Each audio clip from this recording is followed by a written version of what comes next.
আসলে তত্ত্বচানের মায়ের মনের ঢিবঢিবানি আর একরাশ দুশ্চিন্তার কারণ হলো অল্প কয়দিন হয় তত্ত্বচানকে স্কুল থেকে বহিষ্কার করা হয়েছে। অতি আশ্চর্যের ব্যাপার হলো প্রথম শ্রেণীতে থাকতেই সে বহিষ্কার হয়েছে। গত হপ্তার কথা, মাকে স্কুলে ডেকে পাঠিয়েছিল তত্ত্বচানের শিক্ষিকা। সোজাসুজি বলেছিলেন, আপনার কন্যাটি ক্লাসরুমের সব কিছুতে বিরক্ত করে। সত্যি ওর সঙ্গে আমি আর পেরে উঠছি না, দয়া করে ওকে এখান থেকে নিয়ে গিয়ে অন্য স্কুলে ভর্তি করুন। মা অত্যন্ত অবাক হলেন। ছোট্ট তত্ত্বচান কি এমন করতে পারে যাতে ক্লাসরুমের সবাই বিরক্ত হয়? মায়ের প্রশ্নাকুল চোখের সামনে বসে তত্ত্বচানের কম বয়সী শিক্ষিকা চোখের পাতা বারবার ফেলতে ফেলতে ছোট করে ছাঁটা চুলে অত্যন্ত বিচলিত ভঙ্গিতে হাত বুলাতে বুলাতে ঘটনার বিশদ ব্যাখ্যা দিতে শুরু করলেন। গলায় তার রাজ্যের হতাশা। কি দিয়ে যে শুরু করি? যেমন ধরুন, সে ক্লাসের পড়া চলাকালীন সময় 100 বারের মতো তার ডেস্ক খোলে আর বন্ধ করে। সত্যি সত্যি 100 বার। আমি তাকে বলি প্রয়োজন না হলে যেন সে ডেস্ক বারবার না খোলে। তখন আপনার মেয়ে খাতা, পেন্সিল, রবার, বই সব কিছু ডেস্কের ভেতর রেখে একটা একটা করে বের করতে থাকে। আমি যখন অক্ষরটি লিখতে বলি তখন আপনার মেয়ে ঢাকনা খুলে খাতা বের করে, তারপর সঙ্গে সঙ্গে ধপাস শব্দে ঢাকনা বন্ধ করে। এরপর আবারও ডেস্ক খুলে পেন্সিল বের করে, আবার ধপাস শব্দে ঢাকনা বন্ধ করে। তারপর আবার মোছার জন্য রবার বের করে, ফের ধপাস শব্দে ঢাকনা ফেলে দেয়। লেখা শেষ হয়ে গেলেই সে তার সব জিনিসপত্র ডেস্কে ঢুকিয়ে ফেলে। আমি যখন লিখতে বলি তখন সে ফের একটা একটা করে সব বের করে আর শব্দের ঢাকনা ফেলে দেয়।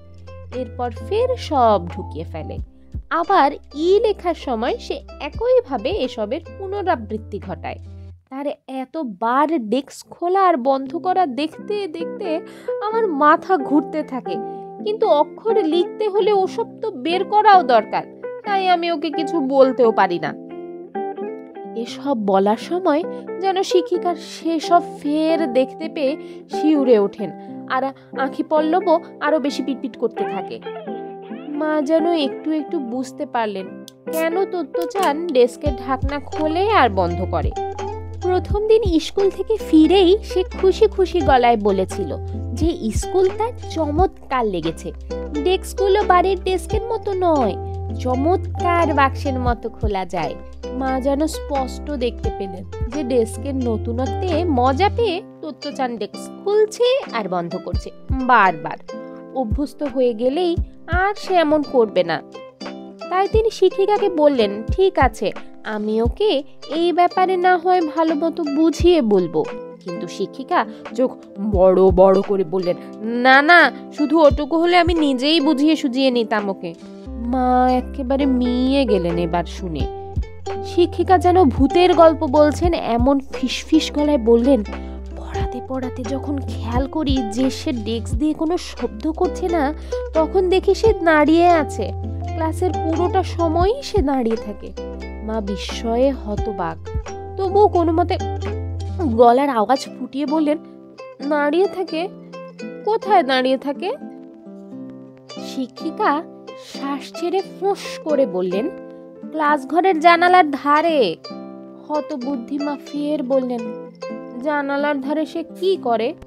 শিক্ষিকা 2 হাত উপরে তুলে হাল ছাড়ার ভঙ্গিতে বললেন, সে জানালায় দাঁড়িয়ে বিজ্ঞাপনের বাজনদার চিন্দনিয়াদের ডেকে গান বাজনা করতে বলে।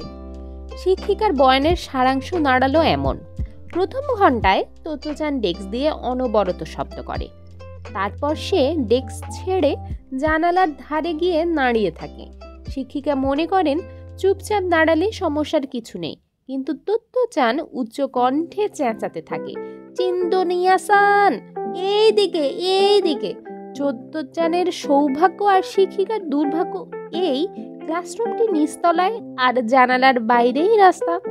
ক্লাসরুম আর রাস্তার মাঝে নিচু ঝোপালো গাছের বেড়া ছাড়া কিছুই নেই। তাই তত্ত্বচান রাস্তার লোকদের সঙ্গে কথা বলতে পারত অনায়াসে। স্কুলের পাশের রাস্তা দিয়ে যাবার সময় গাইয়ে বাজিয়ে পণ্যের বিজ্ঞাপন করা চিন্দনাইয়ারা শব্দ করে না, কিন্তু তত্ত্বযান তাদের ডেকে ক্লাসের সবার দিকে ফিরে বলে, এসেছে এসেছে। আর তখন বাচ্চারা সবাই জানালায় গিয়ে ভিড় করে। এত বাচ্চার অনুরোধে চিন্দনিয়া দল ঘন্টা, ঢাক, বেহালা বাজিয়ে চমৎকার গান গাইতে থাকে। গান বাজনা শেষ না হওয়া পর্যন্ত শিক্ষিকা ক্লাসের ব্ল্যাকবোর্ডের সামনে অপেক্ষা করতে থাকেন। তিনি নিজেকে বোঝান যে ধৈর্য ছাড়া আর কোনো উপায় নেই। একটা গান বাজানো শেষ হলে বাজিয়ে চিন্দনাইয়া দলটি চলে যায়। বাচ্চারা যে যার ডেস্কে ফিরে আসে, কিন্তু আশ্চর্যের ব্যাপার হলো যে তত্ত্বযান তখনও জানালার কাছে থেকে সরে না। শিক্ষিকা তাকে ডেস্কে বসতে বললে সে উত্তর দেয় যে অন্য একটা চিন্দনাইয়া দল যদি আসে তাদেরকেও দেখতে হবে তো। সারাদিন এমন ধারা চলতে থাকলে ক্লাস নিতে পারি না একদম, মন খারাপ করে শিক্ষিকা বলেন। শিক্ষিকার বিরস মুখখানা দেখে মায়ের মনে হলো বেচারি সত্যি সত্যি চূড়ান্ত অসুবিধার মধ্যেই আছেন। এমন সময় শিক্ষিকা ফের বলে উঠলেন, তাছাড়া আরও কিছু আছে নাকি? যেন অসহায়ের মতো চোখ জলে ডুবে যেতে যেতে মা কোনো মতে বলে উঠলেন। শিক্ষিকা অল্প স্বল্প শ্বাস টানছেন আর পিটপিট করছেন চোখ। কালো সে জানালায় দাঁড়িয়ে চিন্দনিয়া দলের জন্য অপেক্ষা করছে। চুপচাপ আমি সেই সুযোগে অন্যদের পড়াচ্ছি। হঠাৎ সে চিৎকার করে উঠে পড়ল, কি করছো তোমরা? এই বলে বাচ্চারা সব ওদের দিকে ঘুরে গেল। পড়া বন্ধ হয়ে গেল। সে আবার চেঁচালো, কি করছো তোমরা? আমি কাউকে দেখতে পেলাম না, এমনকি কেউ উত্তরও দিল না। সে চেঁচিয়েই যাচ্ছে একতরফা। তাই আমি দেখতে গেলাম যে ও কাকে ডাকছে। গিয়ে জানালা দিয়ে মুখ বাড়িয়ে দেখি ঘুলঘুলিতে দুটো সোয়ালো পাখি বাসা করেছে। তত্ত্বযান ওদেরকেই জিজ্ঞাসা করছিল, ওরা উত্তর দিচ্ছিল না। মানে আমি জানি বাচ্চারা পাখিদের সঙ্গে কথা বলতেই পারে, তবে কিনা ক্লাস চলাকালীন কথা বলা কি ঠিক? পড়াশোনা হয় না যে একদম। মা ভাঙা তোলা পাইক মাছের মতো খাবি খেতে খেতে কিছু একটা বলার জন্য হা করতেই শিক্ষিকা ফের বলতে শুরু করলেন, তারপর ধরুন প্রথম ছবি আঁকার ক্লাস। আমি বলেছি সবাইকে জাতীয় পতাকা আঁকতে। অন্য বাচ্চারা ঠিকঠাক কাগজের গোলাকার লাল সূর্যটা আঁকলো, কিন্তু আপনার মেয়ে আঁকলো নৌবাহিনীর পতাকা। আমি ভাবলাম থাক, ছোট মানুষ যা আঁকে তাই ভালো। কিন্তু সে এবারে পতাকার চারপাশে সুতোর ঝালর আঁকতে শুরু করলো, বয় স্কাউটদের পতাকায় যেমন থাকে। আমি ভাবলাম যা মন চায় আঁকতে থাকুক, কিন্তু সে ঝালর আঁকতে শুরু করলো কাগজের বাইরে ডেস্ক পর্যন্ত। ডেস্কের উপরে সে ঝালর এঁকে ফেললো। এমন হলুদ মোম রং লেগে গেল ডেস্কে যে তা অনেক মোছার পরেও গেল না। সৌভাগ্য যে কাগজের মাত্র 3 দিকে হলুদ রং পড়েছিল। মা তুতলে উঠে বললেন, 3 দিকে মানে? ক্লান্ত শিক্ষিকা কোনো মতে বললেন, পতাকার খুঁটি ছিল এক পাশে, তাই ঝালর 3 দিকে এঁকেছে। মা বললেন, ওহ 3 দিকে? আরও ক্লান্তি বেশানো গলায় শিক্ষিকা উত্তর দিলেন, পতাকার খুঁটির বেশিরভাগটা এঁকেছে কাগজের বাইরে ডেস্কের ওপর। এখনো তো তার ডেস্কের ওপরেই আঁকা আছে। তারপর শিক্ষিকা যেন উপসংহার টেনে বললেন, শুধু আমাকেই যে জ্বালাচ্ছে তা তো নয়, পাশের ক্লাসের শিক্ষিকাও একেবারে নাজেহাল হয়ে পড়েছেন। মহা বিপদ। এই সবের পর মন স্থির না করে আর উপায় ছিল না মায়ের। তত্ত্বযানের জন্য ক্লাসের অন্য বাচ্চাদেরও অসুবিধা হচ্ছে, পড়া হচ্ছে না। তাকে অন্য স্কুলে সরিয়ে নেয়াই ভালো। এমন কোনো স্কুল যেখানে তত্ত্বযানের মনটা বোঝার চেষ্টা করা হবে, যত্ন করে তাকে অন্যদের সঙ্গে মিলেমিশে চলতেও শেখানো হবে। বহু খোঁজ তালাশ করে অবশেষে যে স্কুলের খবর পেয়েছেন সেখানেই আজ যাচ্ছেন মা বেটিতে। স্কুল থেকে বহিষ্কারের কথাটা মা এখনো তত্ত্বযানকে বলেননি। যদি তার মনের ওপর কোনো রকম চাপ পড়ে, যদি সে দুঃখ পায়, তাই ভেবেছেন বড় হলে তাকে সব বুঝিয়ে বলবেন।